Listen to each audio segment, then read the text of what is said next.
Hello students, class 6 subject social science.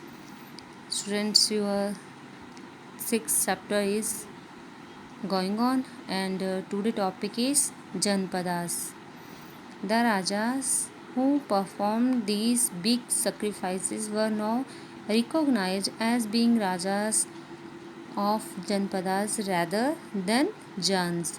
Means कि जनपद कौन थे, जनपद क्या करते थे, इसके बारे में आपको बताया है कि महायज्ञों को करने वाले राजा अब जन के राजा ना होकर जनपदों के राजा माने लगे। कि वो जन क्या यहाँ पे लोग, कि वो कुछ लोगों का राजा ना होकर वो बहुत ज़्यादा लोगों का, मतलब उसका जो एरिया था वो बहुत ज़्यादा बढ़ गया। Sorry. The word Janpada literally means the land where the Rajan set its foot and settled down. Some important Janpadas are shown on map for page number 57. Means कि जनपद का शाब्दिक अर्थ जन के बसने की जगह को कहा जाता था और कुछ महत्वपूर्ण जनपद मानचित्र 4 में पेज नंबर 57 में आपको दिखाए गए हैं। यहाँ पर आपको दिखाए गए हैं जैसे कि यहाँ पे है आपका कोसला और यहाँ पे आपका है उज्जैन और यहाँ पे है आपका एटा और भी जो है जनपद इसमें मैप में आपको दिखाए गए हैं। Then next, archaeologists have excavated a number of settlements in these janpadas such as Purana Kila in Delhi, Hastinapur near Meerut and Atranji Kheda near Eta. The last two are in Uttar Pradesh. Means के पुरातत्वविदों ने इन जनपदों की कई वस्तुओं की खुदाई की है। दिल्ली में पुराना किला और उत्तर प्रदेश में मेरठ और हस्तिनापुर में एटा के पास अतरंजी खेड़ा इनमें प्रमुख हैं। They found that people lived in herds and kept cattle as well as other animals. कि खुदाई से उन्हें पता चला है कि लोग झोंपड़ियों में रहते थे और वो मवेशियों और अन्य जानवरों को पालते थे। They also grew a variety of crops, rice, wheat, barley, pulses, sugarcane, sesame and mustard. कि वे चावल, गेहूं, धान, जौ, दालें, गन्ना, तिल और सरसों जैसी फसलें भी उगाते थे। Is there a crop in this list that was not mentioned in chapter 4? कि क्या कोई ऐसी सूची है जो आपको अध्याय 4 में नहीं दी गई है। Then next page. They made earthen pots. कि वो क्या करते थे, मिट्टी के बर्तन भी बनाते थे। Some of these were grey in color, others were red. कि इनमें से कुछ जो थे वो मिट्टी के कलर के थे और कुछ लाल रंग के होते थे। One special type of pottery found at these sites is known as painted grey ware.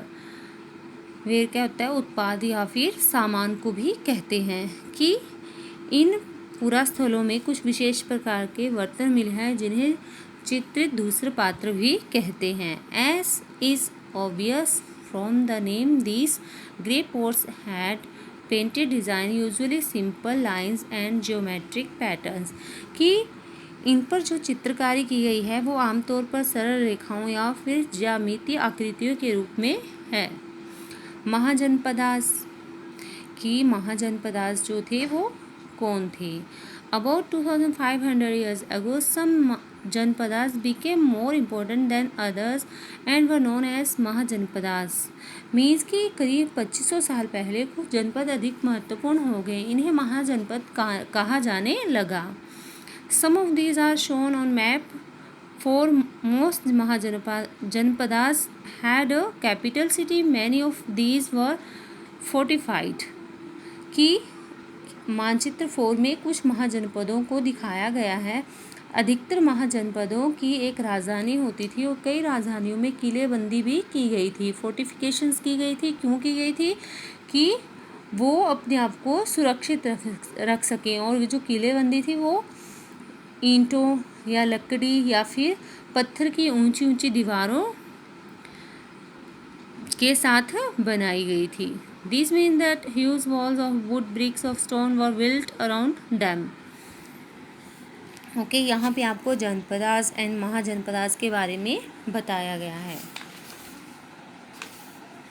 Then next page, forts were probably built became people were afraid of attacks from other kings and needed protections। Means मैंने आपको पहले बताया कि राजाओं को अन्य राजाओं के आक्रमण से डरकर अपनी सुरक्षा के लिए उन्होंने क्या किया, किलेबंदी का निर्माण किया। It is also likely that some rulers wanted to show how rich and powerful they were by building really large, tall and impressive walls around their cities। कि उनकी जो सिटी थी, शहर थे, वो उसमें किलेबंदी इसलिए भी करते थे कि वो अपनी शक्ति का प्रदर्शन कर सकें और लोगों के ऊपर नियंत्रण भी रख सकें। इसलिए वो विशाल दीवार बनाने के लिए व्यापक योजना की आवश्यकता भी होती थी और वह क्या करते थे। Also in this way the land and the people living inside the fortified areas could be controlled more easily by the king। कि जो राजा था वो लोगों पर सरलता से नियंत्रण रख सके, इसके लिए वो क्या करते थे। Buildings such huge walls requires a great deal of planning. Thousands if not lakhs of BRICS or stones had to be prepared। This in turn meant enormous labor provided possibly by thousands of men, women and children, and resources had to be found for all of this। Means कि जो वहाँ पे स्त्री पुरुष या बच्चे थे उनसे भी अथक परिश्रम करवाया जाता होगा। इसके लिए संसाधनों की आवश्यकता भी पड़ती होगी। अब राजा सेना रखने लगे, सिपाहियों को नियमित वेतन देकर पूरे साल रखा जाता था और